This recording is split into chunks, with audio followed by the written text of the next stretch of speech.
Sir एक महीना पहले जो है सरिया जो है वो बिक रहा था 2,10,000 15,000। ठीक है, आज जो है ग्रेड्स वालों ने भी जो है अपने रेट ज़्यादा करके 3 लाख दो से 3,000 कर दिए। गवर्नमेंट की नाकिस पॉलिसियों की वजह से बेचने में भी प्रॉब्लम्स आ रही है, क्योंकि कस्टमर इतना हाई रेट कर गया कि हम हमारी सेल्स जो है ना वो कम हो गई। हमारी दुआएं नहीं हैं, लोगों की खिदमत की है। अच्छा। और सऊदीया में भी रहने का मौका मिला, वहाँ पे भी हमारा बिजनेस रहा है काफ़ी, अल्हम्दुलिल्लाह बड़ा अच्छा टाइम गुजारा। वहाँ पे जो भी हाथी बढ़ाती, ठीक है, डॉलर जो है वो एक्सपेंड कर गया ज़्यादा।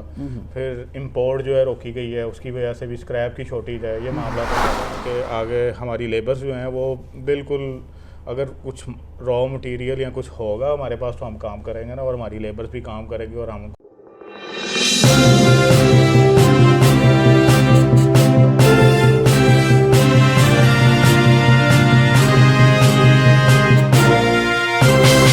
बिस्मिल्लाहिर्रहमानिर्रहीम। अस्सलाम वालेकुम नाजरीन, मैं हूं जहांगीर अयात, आप देख रहे हैं बोल्ड न्यूज़ 42।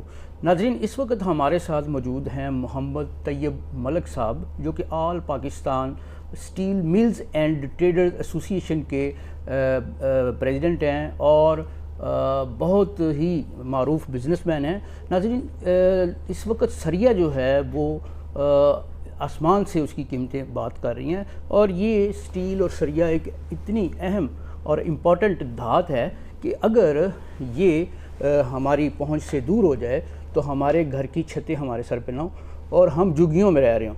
नाज़रीन, बहुत ही इम्पॉर्टेंट जो है ये सेक्टर है। लेकिन नाज़रीन, हमारे साथ मौजूद हैं मोहम्मद तैयब साहब। बहुत सारे मसाइल हैं जिनकी वजह से ये इंडस्ट्री जो है वो धंसती ही चली जा रही है, और आम बंदे की जो पहुंच है वो उससे भी दूर होती जा रही है। कभी एक वक्त था कि आप दिन दुगनी रात चुगनी तरक्की सिर्फ इसी वजह से देखते थे कि सरिया जो था, स्टील जो था वो सस्ता था। लेकिन नाजरीन, अब ऐसे नहीं है। घर जो हैं वही एक एक दो दो मंजिल रह गई हैं, और बहुत ही जिनके पास कुछ ज़्यादा पैसे हैं वो अगर कंस्ट्रक्शन का काम करें तो करें, आम बंदे की बस की बात नहीं रही। ये इसके अंदर बहुत सारे अहम क्वेश्चन हैं जिनकी जो है हम यहाँ पे जिन पर गुफ्तगू करेंगे और जानने की कोशिश करेंगे कि इस वक्त ये जो इंडस्ट्री है, ये जो सेक्टर है, ये किन मसाइल से गुजर रही है, और दूसरी तरफ आम आदमी जो है वो किस तरह से इस इंडस्ट्री या स्टील या लोहे तक जो है रसाई हासिल करे, ताकि जो तरक्की का जो सफ़र है एक दफ़ा फिर से वो हम शुरू कर सकें। अस्सलाम वालेकुम जनाब तैयब भाई, बहुत शुक्रिया आपने हमें अपनी कीमती टाइम से वक्त निकाल के दिया। तो क्या है ये, क्या इस वक्त जो स्टील और सरिये की पोजीशन क्या है? सर एक महीना पहले जो है सरिया जो है वो बिक रहा था 2,10,000 15,000। ठीक है, आज जो है ग्रेड्स वालों ने भी जो है अपने रेट ज़्यादा करके 3 लाख दो से 3,000 कर दिया। ठीक है, और लोकल का 2,70,000 2,65,000 इस तरह रेट आ रहा है। एंगल का भी हमारा जो है, मेरा अपना काम है एंगल का, मैन्युफैक्चरिंग भी है। ठीक है, सरिया की भी मैं ट्रेडिंग भी करता हूँ और बिलेट की भी ट्रेडिंग अल्हम्दुलिल्लाह करता हूँ। ठीक है। तो सरिया अपना तैयार भी करवा रहे हैं अपने नाम से, MTM के नाम से मैं तैयार करवा रहा हूँ। अच्छा अच्छा। तो हमें ग्रेडों वालों की वजह से भी उसको बेचने में, और कुछ गवर्नमेंट की नाकिस पॉलिसियों की वजह से बेचने में भी प्रॉब्लम्स आ रही है, क्योंकि कस्टमर इतना हाई रेट कर गया कि हम हमारी सेल्स जो है ना वो कम हो गई हैं। जो कंज्यूमर है वो मार्केट में आ ही नहीं रहा। अच्छा। ठीक है, जिसकी वजह से हमारी मार्केट्स जो हैं सुकड़ रही हैं, सुकड़ गई हैं और शदीद मंदे का शिकार हैं। इतना मीन्स के कहाँ पे 2 लाख और कहाँ पे 3 लाख। ठीक है, ये लाख रुपए के पास जो है तकरीबन कोई डिफरेंस आ गया 1-1.5 महीने में। ये वजह क्या है, मतलब इतनी जल्दी इलेक्ट्रिसिटी बढ़ा दी। ठीक है, डॉलर जो है वो एक्सपेंड कर गया ज़्यादा। फिर इंपोर्ट जो है रोकी गई है, उसकी वजह से भी स्क्रैप की शॉर्टेज है। ये मामला था सारे, और मैं तो यही देख रहा हूँ कि आगे हमारी लेबर्स जो हैं वो बिल्कुल, अगर कुछ रॉ मटेरियल या कुछ होगा हमारे पास तो हम काम करेंगे ना, और हमारी लेबर्स भी काम करेंगी और हम उनको दिहाड़ी देंगे ना। ठीक है, हमारे 50 से 60% अदारे जो है वो बंद पड़े हैं। ठीक यानी है, ये यूनिट्स जो और है वो ट्रेडर्स भी मुझे लग रहा है कि महीना 1.5 महीना ही बस काम करेंगे, क्योंकि उनको जो पाकिस्तान की हमारी कंजप्शन है स्क्रैप की वो 40% है। 60% इम्पोर्ट है जो इन लोगों ने बंद कर दिया। 60%। फिर उसके बाद SRO जो 6/2/2023 को इन्होंने किया है, ये सेक्रेटरी साहब जो बैठे हैं इस्लामाबाद में, कि जी आप हमें license number, NICC NIC number और सारे डॉक्यूमेंट्स प्रोवाइड करें। मतलब कि ये रिसेंटली भी ऐसा रिसेंटली जो SR हुआ है इन मामला पे जो क्या है नंबर है इस SRO का? SRO का नंबर मुझे नहीं पता। हाँ मतलब ठीक है, इसमें मैंने देखा था, उसको मैंने गो थ्रू किया था, कुछ उसमें बहुत सारी कंडीशंस जो है ना वो लगाई हैं। अच्छा, उसका क्या इम्पैक्ट आया? उसका इम्पैक्ट भी यही है कि देखें जो इंपोर्ट कर रहे थे खुल के, ठीक है, अब वो इंपोर्ट नहीं करेंगे। अच्छा, इंपोर्ट नहीं करेंगे, ठीक है, क्योंकि वो इनको लेके आना चाह रहे हैं मुख्तलिफ टैक्सेस में, और इसमें ठीक है टैक्स नेट में लेके आ रहे हैं, टैक्स नेट में लेके आए, अच्छी बात है, बहुत अच्छी बात है, मैं इसका साथ देता हूँ, ठीक है, लेकिन आप इनको फिक्स टैक्स में ले आएँ, आहिस्ता आहिस्ता इनको आदत डालें। भाई इन लोगों को आदत नहीं है। अच्छा, टैक्स में भी लेके आए, लेकिन टैक्स देखें, जब भी टैक्स पूरी दुनिया में वसूल होता है और कोई भी कंट्री जो है टैक्स के बगैर चल नहीं सकता, लेकिन दूसरी तरफ जो टैक्स देते हैं उनको गवर्नमेंट है बहुत ज़्यादा ऑनर करती है, उनको उनके साथ ख़ास प्यार होता है, उनको रिवॉर्ड करती है, उनको मुख्तलिफ़ किस्म के बेनिफिट्स देती है, एडवांटेजेस देती है। लेकिन मेरे ख्याल में यहाँ पे लोग टैक्स में आने से डरते हैं सिर्फ इस वजह से कि जो एक दफ़ा टैक्स में चला जाता है वो ही जो है वो फंस जाता है, और जो दूसरा बंदा जो है ना वो अपना अय्याशियाँ करता है। इसका तरीकाकार भी यही है कि मैं इस चीज़ का चाहूँगा कि आप इसमें एक प्राइस कंट्रोल का हर फील्ड में चेयरमैन रखें, ठीक है। आड़त है, आड़त के जो एसोसिएशन हैं, अपने हमारे बड़े अजीज़ बड़े प्यारे भाई हैं चौधरी आमिर सदीक साहब, ठीक है, उनसे मिलें। बदामी बाग में एसोसिएशन जो है अभी नई एसोसिएशन इंशाल्लाह आ रही है, उनसे मिलें, ठीक है। और कुछ लोग हैं बदामी बाग में, तो मैं भी आपकी बहुत ज़्यादा हेल्प कर दूंगा। इन सब को फिक्स टैक्स में लेके आएँ। अच्छा। और उसके बाद इंडस्ट्रीज जो हैं, ठीक है, हमारा रेट्स का इशू भी है इसमें। रेट जो है मींस के सरिये वाला जो है वो अपने देखे कि हमें ये एक्सपेंसेस पड़ रहे हैं, ये कॉस्ट है बिल की, हमने इस रेट पे माल बेचना है। एंगल वाला है वो भी इस तरह करे। आड़त वाला जो है वो दे रहा है, फर्नेस को माल दे रहा है, उसके बाद जो है फर्नेस जो है वो मिल को दे रही है। इस तरह करके काफ़ी मामला हैं। हर प्राइस कंट्रोल का मैं चाहता हूँ कि जो मेरी तजवीज़ है सबके लिए, हाँ जी, हर अपना मार्जिन रखें और आगे रख दें कि यार 4 से 5 रुपये इस रेट पे आप माल बेचते हैं बदामी बाग में। फर्नेस वाला भी रखे कि यार मुझे ये बच रहा है 2 4 5 रुपये बच रहे हैं, आगे मैं माल बेच दूँ मिल वाले को इस रेट पे। मेरे ख्याल में ये फिर जाके हो सकता है, क्योंकि देखें इस इंडस्ट्री का ना कुछ इस तरह ख़ास मुझे नज़र नहीं आ रहा। मैं तो अगले महीने 1.5 महीने में जो है ना मार्च अप्रैल में देख रहा हूँ कि काफ़ी अदारे बंद देख रहा हूँ। अच्छा, यानी इतना ज़्यादा जो है इसके अंदर अबतरी आ चुकी हुई है कि ये जो है यूनिट्स आप देख रहे हैं कि बंद हो रहे हैं। जी जी बिल्कुल ऐसे ही है। अच्छा, ये जब 60% यूनिट्स बंद पड़े हैं। एक तो पहले से बहुत ज़्यादा ये सरिया जो है महंगा है, ऊपर से जब ये यूनिट्स बंद हो जाएंगे तो फिर हम मतलब अपनी कंस्ट्रक्शन के लिए जो सरिया है, स्टील है, वो कहाँ से लेंगे?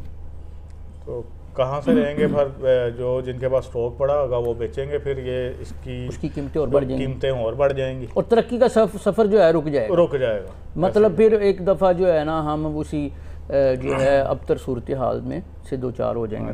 अच्छा, ये बताएं कि मतलब डॉलर जो है, डॉलर इस वक्त पूरी अपना पाकिस्तान की मईशत का इन्हिसार जो है वो उसके ऊपर है। अच्छा, ये बताएं कि डॉलर आपको किस तरह इफ़ेक्ट कर रहा है? डॉलर देखें जी बढ़ता जा रहा है, वो हमें इंपोर्ट में कर रहा है, ठीक है। स्क्रैप महंगा पड़ेगा उससे, ठीक है। अगर 460 में या 470-80 तक हम बाहर से स्क्रैप बाइंग करते हैं तो डॉलर था 220-21 में, ठीक है, अब 270 तक, ठीक है। और ये सारे मामला जो है अब इससे फ़र्क पड़ता है। फिर फ्यूल आप देख लें कि 150 तक रहा है, ठीक है। आज फ्यूल जो है 250 क्रॉस कर गया, ठीक है। जो सुन रहे हैं कि आने वाले वक्तों में 300 से ऊपर जाएगा, ठीक है। तो इन चीज़ों से बड़ा फ़र्क पड़ता है। नहीं तो क्या करना क्या चाहिए इनको हर चीज़ पे कंट्रोल करना चाहिए, ठीक है। इनको इस चीज़ को मैनेज करना चाहिए कि ठीक है, मीन्स के ये हम इसको जो है अच्छे तरीके से जो है मैनेज करें। अच्छा, ये बताएं, ये जो स्टील है या अपना लोहा जो है, इसका कोई एक्सपोर्ट पोटेंशियल भी है? हम मुल्क से कहीं इसको बाहर भी बेचते हैं? नहीं बेचते तो नहीं है, लेकिन हमें इस चीज़ पे भी बेच सकते हैं। इस पे हमें काम करना चाहिए और उसका हमारी मुल्क को हमारी मैशियत मजबूत होगी। अच्छा, हमारे पास इतना इसको यानी कैटर करने के लिए है हमारे पास कि हम दूसरे ममालिक की ज़रूरियात भी जो हैं वो सर steel देखें, और- बैंक्स ने पैसे देने हैं, एलसीज ओपन होती हैं, वो किस लिए हैं? ठीक है, हमारी इंडस्ट्री, लोहे की इंडस्ट्री जो है इस काबिल तो नहीं है कि वो नहीं, हम अगर क्या export इसमें कर क्या दें। एक्सपोर्ट क्या कर सकते हैं? कौन हम सी- इस पे सरिया कर सकते हैं, कुछ भी एंगल कर सकते हैं, मींस के तैयार आइटम्स वगैरह Value add करके, हैं? वैल्यू ऐड करके फिनिशिंग जो है गुड्स आइटम में फास्ट मूविंग आइटम्स हैं, वो सारी आइटम्स जो है हम एक्सपोर्ट कर सकते हैं, पार्ट्स कर सकते हैं। ठीक है, तो जिनकी कितना मैन्युफैक्चरिंग है यहाँ पे। इस पे हम कितना ज़र मुबादला कमा सकते हैं सर अंदाज़न सालाना?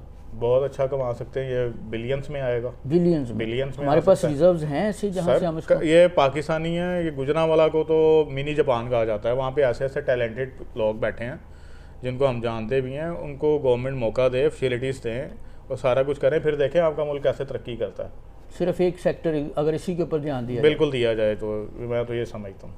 जाए। अच्छा, अपना तो ये भाई ये बताएं, अपने बारे में कुछ बताएं, आपने कैसे इस यानी बिज़नेस के अंदर आप वेंचर किया आपने, और आज आप कहाँ पे खड़े हैं, क्या क्या मुश्किलात जो हैं उनका आपको? हम लोगों को हमारे बिज़नेस की एज माशाल्लाह 45 ईयर्स हो गई है। ओके। ठीक है, ये बिज़नेस जो है मेरे वालिद साहब ने स्टार्ट किया, ये सेकंड जनरेशन है। हम लोग मीन्स के भाई वगैरह जो हैं वो सब ये कर रहे हैं अच्छा, अल्हम्दुलिल्लाह। तो मतलब कि मिल के सेटअप से उन्होंने हमें दिया सेटअप, फिर हमने उसको बढ़ा के अच्छा सरिये मिल में का आए। अच्छा, ये जो आगे इनोवेशन की है या उसको एडप्ट किया है वो आपने खुद किया है? जी जी, सही। ठीक है। फिर उसके बाद हम लोगों ने 2-3 अदारे मज़ीद बना लिए अपने, MTM स्टील मिल्स, अच्छा। सरिया एंड बिलेट, फिर ट्रेडिंग कंपनीज बना ली हैं।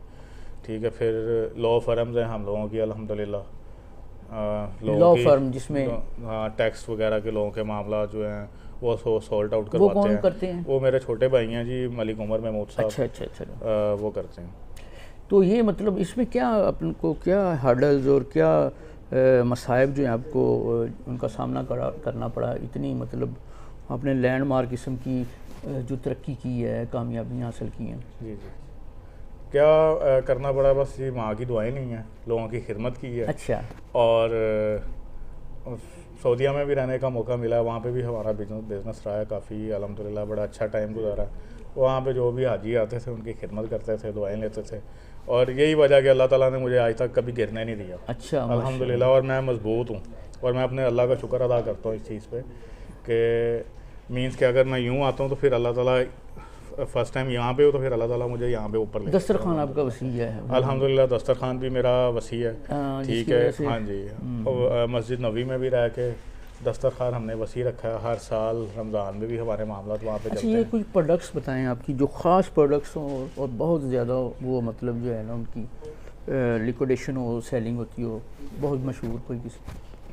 प्रोडक्ट्स स्टील सेक्टर जी, जी, में जी, जी। जिस सबसे ज़्यादा आपकी कंपनी की?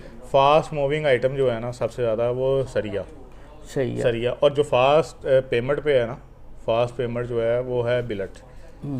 अच्छा, ये आपके हॉट सेलिंग मतलब प्रोडक्ट्स हैं? अल्हम्दुलिल्लाह, बिल्कुल सही। ठीक है। एंगल हमारा थर्ड पे आता है, और फास्ट पेमेंट जो बिलेट और सरिया की है। अच्छा, इस दौर में जब मतलब बहुत ज़्यादा पाकिस्तान एक इकोनॉमिक क्राइसिस से दो चार है, तो ऐसी सूरत हाल में जो नए आने वाले जो यूथ है, जो मतलब जिनको रहनुमाई की ज़रूरत है, उनके लिए आपके क्या पैगाम होगा? मैं उनके लिए यही पैगाम दूंगा कि सोशल मीडिया का दौर है, देखें हमारे इंटरव्यूज़ देखें, ठीक है, हम लोग से सीखें, जिस चीज़ की नहीं समझ हम बताएं आपको, ठीक है, और मेहनत करें, पढ़ाई करें, बड़ों का एहतराम करें, क्योंकि अदब के साथ इंसान जो है ना आगे बढ़ता है। अदब का पहला करीना है मोहब्बत की। मोहब्बत सही। का, ठीक है, प्यार से, अखलाक से, ठीक है, बड़ों का अदब करें।